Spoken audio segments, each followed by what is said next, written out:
Hello and welcome to another anime lore and theory video.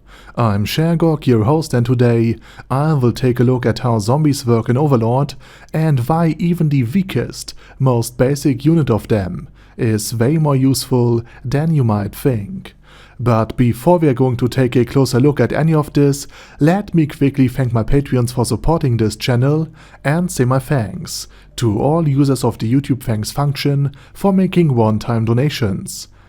And if you want to find out if realistic dwarves would really be as tough as you think, click the link to the video in my description, and you shall enjoy the video on my second channel. And now back to the topic at hand.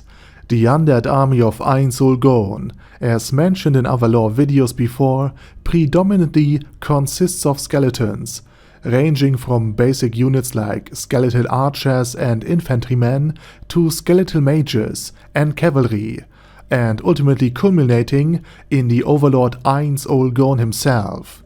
However, there's another undead basic troop at Ainz Ooal's disposal, the zombies. These are somewhat special. In the web novel, zombies are described as even weaker than skeletons, and being basically below the level of 1.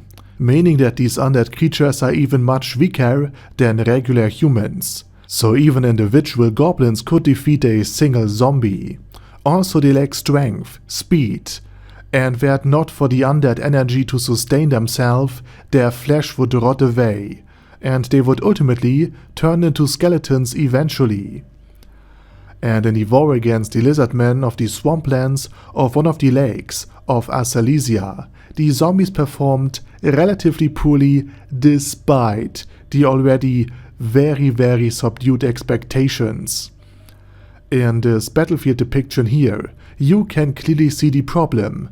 The zombie troops and the skeleton warriors initially marched side by side as one cohesive force. However, without clear and detailed guidance, the army split into two, mainly because the skeletons, with their slender bony bodies, could easily navigate the swampy land. In contrast, the zombies, with their dead flesh, were much heavier and got entangled in the roots and plants of the swampy landscape. All this led to zombies lagging far behind the skeletons, thus breaking up the cohesion of the army without any enemy contact at this point. Moreover, zombies are extremely dumb, to put it kindly. The naturally existing zombie as well as those created by Ainz Ooal constantly hungers for the flesh and organs of the living, and very predictably, they take the shortest route to their prey, and thus they can be easily distracted by the light infantry units of the lizardmen. Since even the lizard woman participated in the battle, using slings and other ranged weapons to inflict damage over distance on the slow-moving zombies, they did not even risk any harm or injury to themselves, and could easily avoid melee combat. Not that that would be much of a problem, since even a lizard woman would be able to beat a single zombie or two without that much effort. And so consequently the zombies trailed behind the lizardmen skirmishers, while a horde of drugged up lizardmen infantrymen, standing at a height of over 3 meters, crashed into the main skeletal infantry. At first glance this may seem like a disastrous unit. And yes, normal zombies are anything but strong. However, this is just the basic unit, a mere meat shield, as they say. A unit not meant to deal much damage, but instead to absorb it, making other more valuable units not the primary targets of, for example, the skirmisher units of the lizardmen. Because the lizardmen with their slings could have inflicted far more damage upon the skeletal infantry than upon the zombies. This is because the bones of this unit are still very vulnerable to blunt force, without flesh, muscles and fat protecting them. On the other hand, zombies could withstand the damage surprisingly well, because the problem with even the simplest zombies is that You can, at least if you're not a priester or a holy magic caster or a fire magic caster or a legendary warrior, only really kill them physically in one hit by destroying the head or beheading them, meaning beheaded dead won't turn into zombies. But this also gives them quite a bit of resilience. And therefore even ordinary human zombies can endure quite a lot of damage by comparison to their very, very low level. Which means one has to deal with them for longer than one would prefer. And those are just basic zombies based on human bodies. Ainz also released a series of animal zombies upon the lizard man, and this is where it gets interesting. For example, the zombie boars threw the lizard men, who were already tired from fighting against a multitude of skeletons, to the ground. Then, and only then, they thrust their tusks into their throats and vital parts in order to finish the tired lizard men off. In other words, zombies retain the fundamental behavior of their species, even if they lose certain species-specific traits, such as the troll's regeneration for example. And this brings us to the reason for the war against the lizard men, because Ainz actually wanted to see the lizard men dead in order to turn them into zombies. This is because the stronger a creature was in its lifetime, the more powerful the zombie created from it would actually be. And the lizard men were much larger and stronger than normal humans, making them better candidates for an undead army. Ainz even reanimated, much later in the story, the body of Gru, the war troll, after their encounter, and he was much stronger than a mere lizard man, and much more powerful than a human. In Volume 11, Ainz also received 2 dead dragons on a silver platter, because Olasir Dark Helilial and one of his very, very brave sons, yeah, let's put it that way, one of his very brave sons were suicidal enough to attack Ainz Ooal. Yuri Alpha then received the bodies of these 2 dead dragons, and they were either studied and processed into material and scrolls, or zombified at a later date. Ainz also noted that even he would not be able to defeat even a simple, very basic zombie dragon with a 30th spell of magic or lower.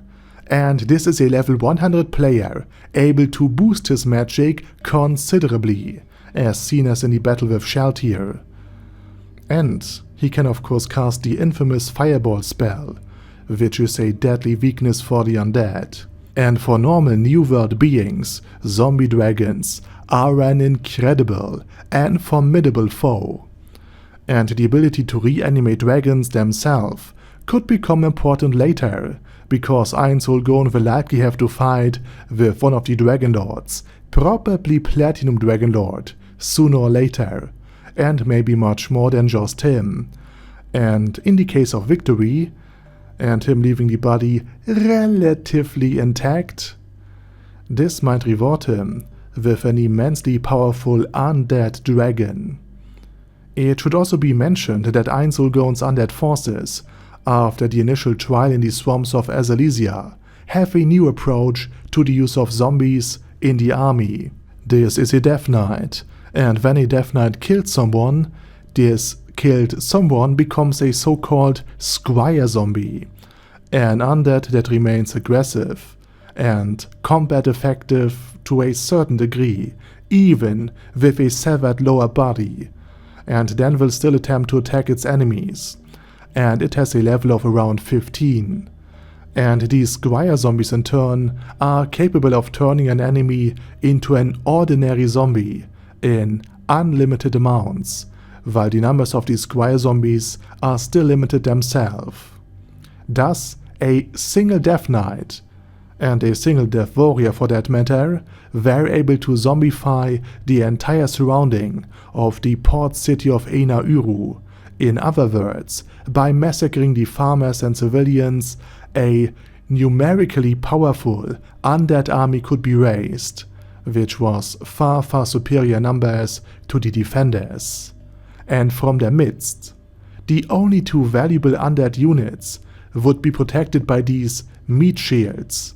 And while the zombies would still be a threat that need to be dealt with, one that would soak up some firepower from the defenders, the two actually valuable units could conquer the entire city. And this plan would have worked very well, as it arguably has many times before in the war, if it weren't for Ainz rushing in to aid the besieged city in his armor of reinforcement. And now let's take a look at a few exceptionally powerful zombie units that Ainz Ooal commands. The first one would be Undead Alpha, a Dullahan, an undead without a attached head, which completely neutralizes one of the zombies' greatest weakness, their vulnerability to beheading. Granted, I share this vulnerability with them, like most others, but still it removes the possibility of being one-hit KO'd effectively, since all Dullahans are as mentioned headless undead. And fun fact, since all Dullahans are headless undead, Undead Alpha's head is actually just held on her body by her own choker, and the player D's battlemate also makes excellent use of these undead gifts by being a strong and capable melee fighter without any fear or being able to feel pain. Ainz Ooal himself is also capable of controlling mid-level units and summoning them, like the Corpse Collector and Jack the Ripper. With such middle-tier undead, with a level over 20, it also becomes evident that zombies don't need to be slow or cumbersome. Jack the Ripper, with his slender and agile body and clawed hands, shredded enemy bodies into slices repeatedly, while the burly Corpse Collector, with its brutal strength, simply crushed enemy zombies. And the best part, they can do all of this practically unlimitedly, because like all undead, zombies don't run out of stamina. Being animated by negative energy, their lifeless bodies cannot tire. Furthermore, they are restless, requiring no sleep, food or water. They are also immune to disease, and have no free will that would make them flee in the face of a more formidable enemy. This cadaver obedience alone makes them valuable, as these zombie soldiers will willingly fight for their lord and draw enemy attention towards themselves, until the second of their death. So even though zombies might not look particularly spectacular and are usually unremarkable, they can be enormously useful due to their sheer mass and relative strong ability to withstand even severe damage, such as the division of their bodies, and higher tier zombies are true melee monsters, tirelessly damaging their enemy, while themselves being damage sponges. And they can eventually overwhelm their opponents with pure strength and HP alone. And with that said, I say thank you very much for watching. Be sure to let me know your thoughts and ideas about the video topic and of course about the video itself. And while you type, I say my special thanks to Arder Daddy Arder, ASK, Bad Guy Ye, Bad Burrito 316, Beezer, Ben C, Brandon D, Chrissy, Crowley 0221, Sia, Crystal Prime, Dead Slime, Death is Mercy, Deathless Dragonlord, Demon Xenomorph 1987, Devin Downen, Ding Dong, Dragonlord Placido Saxophone, Duckwagon, Dunkler Krieger, Dystopia, Dystopia II, Enigmatic Unicorn, Feral Shivan, Guy with That Head, Hector Marino, Hoss, Huster, Jacob G, Jana B, Jason, J. Morris, Chromius, Kyle R, Lee K. Long, Legendarius, Lelouch Britannia with a Mustache, Lexus Fox, Lord Nishikian Rai, Lord Touch Me, Loverazor, Mervek, Mr. Shoes, Mr. Tweaker, Michael R, Michael Y, Nope, oh hell no, Normal Toad, O'Kill, Overlord General Gasper, Paddy Pantum, Personage, Primus 11, Rhinomere, Q&A Caracos P, Shergox's Daddy, Shadow Lightning Wolf, Shrine Keeper, Super Tier Magic Batista Bomb, Supreme Cheese, Staris, Ted, Texas Deer, The Orc Warboss, Rocket Smasher, T.E. Wang, Vash Hawkeye, Vegito27, Venture Fanatic, Wilhelm, Xenokai, and Zonegon. Thanks guys. Anyway, have a nice day, and I hope to see you all again soon on my next video.